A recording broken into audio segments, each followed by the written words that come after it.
Hello and welcome to another edition of Mailbag.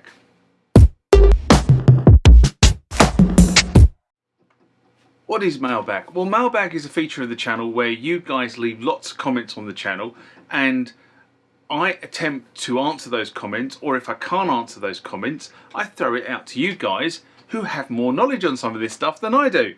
So let's get into the first mailbag of this session.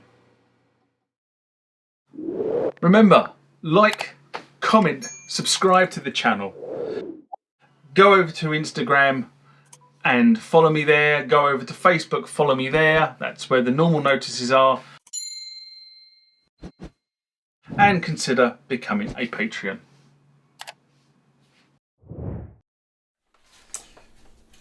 Next comment or question comes from Synth Fellow. Response to No Boutique JX-10 SYD5, where do I buy the drive? A video I did in March 2022. And Synth Fellow writes, I own a JX-10 and have the Vecoven update for it that I haven't gotten to install yet. I believe the main reason it's so keen on the on updating the JX-10 is because its poor MIDI handling, which was better than the JX-8P, or so they say at least. There is the Vecoven update for the JX-8P also. Now, I did actually spend quite a long time researching the upgrade options for the JX-8P, and I found far more information on the interweb for the JX-10 than I did for the JX-8P. And you're absolutely right, there is the Vecoven update for the JX-8P, but it's interesting that the JX-8P upgrade was second to the initial upgrade to the JX-10, which was created the interest in the JX-8P upgrade. If you get so, people want the Vecoven made the upgrade for the JX-10 first, which then they retrospectively retrofitted to the JX-8P. It's interesting, on paper the JX-10 is more functional than the JX-8P, but the JX-8P has the great status amongst the two particular synth platforms. I've no idea why, and I'd say it could be the tonal quality issue.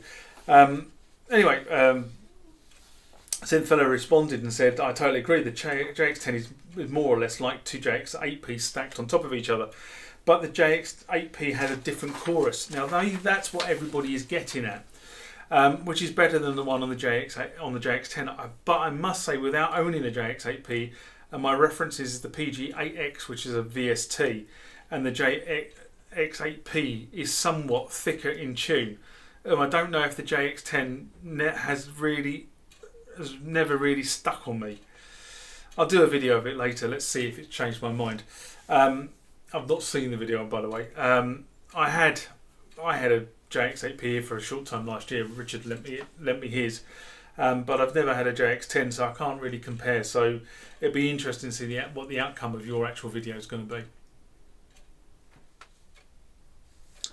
Next comment or question comes from Lily Doug, and it's in response to rebuilding the Roland R8 drum machine, a video I did in October 2020. This was fun. This was a fun exercise. Hi Jonathan. I'm very happy to have found this video, as I've been searching for days for possible solutions on my issue, which is that only 3 of the pads on my recently acquired R8 are working. I'm about to slaughter it to find the issue, and I fear that the membrane is broken, but was intrigued to hear you say that dust and gunk may also be the problem. Yeah, the problem is dust and gunk. The way the thing is constructed is there's kind of a dust shield, but dust and gunk can still get under the pads and then work its way under to the contact area. Now I have a slight hope that I might actually be able to fix it without getting new parts, which are probably hard to get these days. And if I do, I guess also expensive. Yeah, you're going to be paying a premium for R8 parts. I read your earlier answer on graphite paint, and I even find out what that stuff you were talking about on the video was. So this has been the most informative source on my issue, that by far and wide. I'm guessing the R8's problems may also be the pads themselves and could be broken, but it doesn't seem so from the outside at least.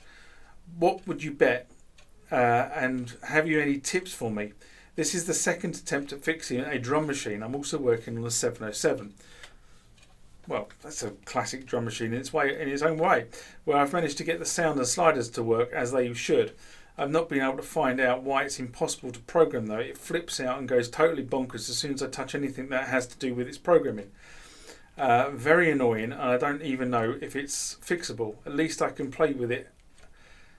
Play with a sequencer. Play it with a sequencer. That makes sense. There are far too many videos on fixing synth gear. Hint, hint. So hope your next 2 videos will be fixing the R8 pads and 707 programming issues, for example. Kato.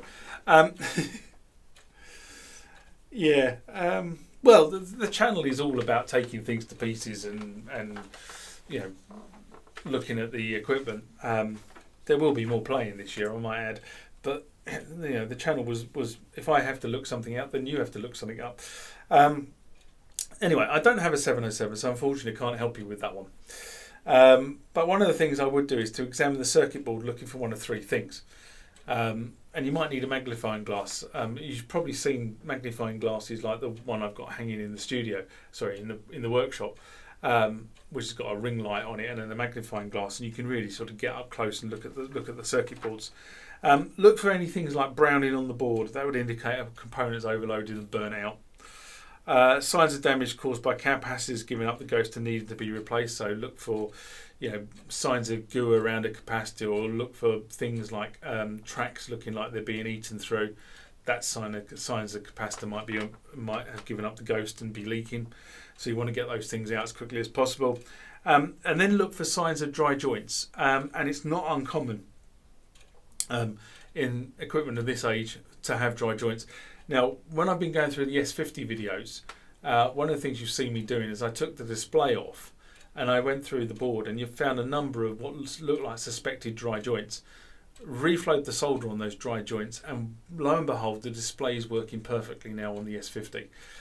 That was just looking for dry joints with a magnifying glass and then reflowing the solder.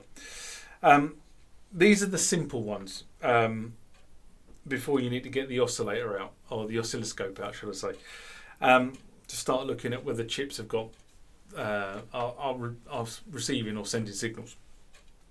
In the case of the R8, there's an issue relating to the display where the liquid crystal display blows, and a replacement is almost impossible to source, which I have sourced a replacement, or the pads have been damaged because one of the holder is you tap the pads, and as performance degrades, people tend to hit them harder, or people are just heavy-handed and hit them hard anyway, which they're built for damage. They really are. I mean, the R8 pads are built for damage, but they only take so much damage. And I kind of put off further work on the R8 until I sort of managed to search for some of the parts I needed for it, which hopefully I've got a display now for the R8, so that's going to be sorted out. So I'd love to create videos all day. I'd love to shoot videos and edit videos and but the reality is it doesn't pay the bills. It pays, kind of runs the channel. The channel kind of runs itself, but it doesn't make any money per se. So it kind of has to take second fiddle to the day job, and it also has to take second fiddle this year to me being ill. So, c'est la vie, as they say.